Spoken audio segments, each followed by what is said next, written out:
شروع اللہ کا نام لے کر جو بڑا مہربان نہایت رحم والا ہے۔ لوگوں کا حساب اعمال کا وقت نزدیک آ پہنچا ہے اور وہ غفلت میں پڑے اس سے منہ پھیر رہے ہیں۔ ان کے پاس کوئی نئی نصیحت ان کے پروردگار کی طرف سے نہیں آتی مگر وہ اسے کھیلتے ہوئے سنتے ہیں۔ ان کے دل غفلت میں پڑے ہوئے ہیں اور ظالم لوگ آپس میں چپ کے باتیں کرتے ہیں کہ یہ شخص کچھ بھی نہیں مگر تمہارے جیسا آدمی ہے، تو تم آنکھوں دیکھے جادو کی لپیٹ میں کیوں آتے ہو؟ پیغمبر صلی اللہ علیہ وآلہ وسلم نے کہا کہ جو بات آسمان اور زمین میں کہی جاتی ہے میرا پروردگار اسے جانتا ہے اور وہ سننے والا ہے، جاننے والا ہے۔ بلکہ ظالم کہنے لگے کہ یہ قرآن پریشان باتیں ہیں جو خواب میں دیکھ لی ہیں۔ نہیں، بلکہ اس نے اس کو اپنی طرف سے بنا لیا ہے۔ نہیں، بلکہ یہ ایک شاعر ہے۔ تو جیسے پہلے پیغمبر نشانیاں دے کر بھیجے گئے تھے اسی طرح یہ بھی ہمارے پاس کوئی نشانی لائے۔ ان سے پہلے جن بستیوں کو ہم نے ہلاک کیا وہ ایمان نہیں لاتی تھیں، تو کیا یہ ایمان لے آئیں گے؟ اور ہم نے تم سے پہلے آدمی ہی پیغمبر بنا کر بھیجے جن کی طرف ہم وہی بھیجتے تھے۔ اگر تم نہیں جانتے تو جو یاد رکھتے ہیں ان سے پوچھ لو۔ اور ہم نے ان کے ایسے جسم نہیں بنائے تھے کہ کھانا نہ کھائیں اور نہ وہ ہمیشہ رہنے والے تھے۔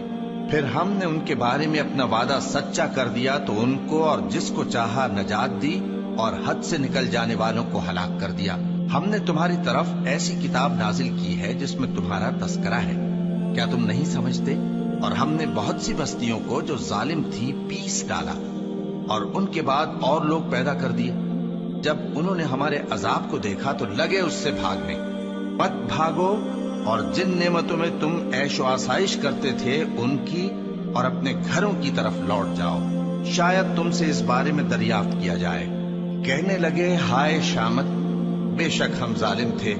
تو وہ برابر اسی طرح پکارتے رہے یہاں تک کہ ہم نے ان کو کھیتی کی طرح کاٹ کر اور آگ کی طرح بجھا کر ڈھیر کر دیا۔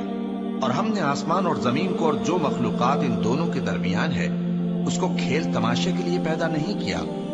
اگر ہم چاہتے کہ کھیل کی چیزیں بنائیں تو اگر ہم کو کرنا ہی ہوتا تو ہم اپنے پاس سے بنا لیتے۔ نہیں، بلکہ ہم سچ کو جھوٹ پر کھینچ مارتے ہیں تو وہ اس کا سر توڑ دیتا ہے اور جھوٹ اسی وقت نابود ہو جاتا ہے۔ اور جو باتیں تم بناتے ہو ان سے تمہاری ہی خرابی ہے۔ اور جو لوگ آسمانوں میں اور جو زمین میں ہیں سب اسی کا مال ہیں، اور جو فرشتے اس کے پاس ہیں وہ اس کی عبادت سے نہ تکبر کرتے ہیں اور نہ اکتاتے ہیں۔ رات دن اس کی تسبیح کرتے رہتے ہیں، نہ تھکتے ہیں نہ تھمتے ہیں۔ بھلا لوگوں نے جو زمین کی چیزوں سے بعض کو معبود بنا لیا ہے تو کیا وہ ان کو مرنے کے بعد اٹھا کھڑا کریں گے؟ اگر آسمان اور زمین میں اللہ کے سوا اور معبود ہوتے تو زمین و آسمان درہم برہم ہو جاتے۔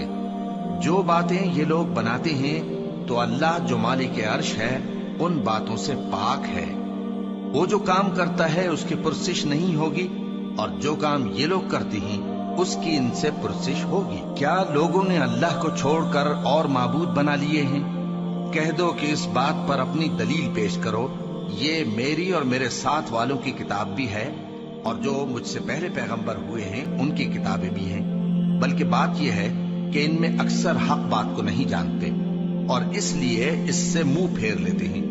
اور جو پیغمبر ہم نے تم سے پہلے بھیجے ان کی طرف یہی وہی بھیجی کہ میرے سوا کوئی معبود نہیں تو میری ہی عبادت کرو۔ اور کہتے ہیں کہ رحمان بیٹا رکھتا ہے، وہ پاک ہے، اس کے نہ بیٹا ہے نہ بیٹی، بلکہ جن کو یہ لوگ اس کے بیٹے بیٹیاں سمجھتے ہیں وہ اس کے عزت والے بنتے ہیں، اس کے آگے بڑھ کر بول نہیں سکتے اور اس کے حکم پر عمل کرتے ہیں۔ جو کچھ ان کے آگے ہو چکا ہے اور جو پیچھے ہوگا وہ سب سے واقف ہے، اور وہ اس کے پاس کسی کی سفارش نہیں کر سکتے مگر اس شخص کی جس سے اللہ خوش ہو، اور وہ اس کی ہیبت سے ڈرتے رہتے ہیں۔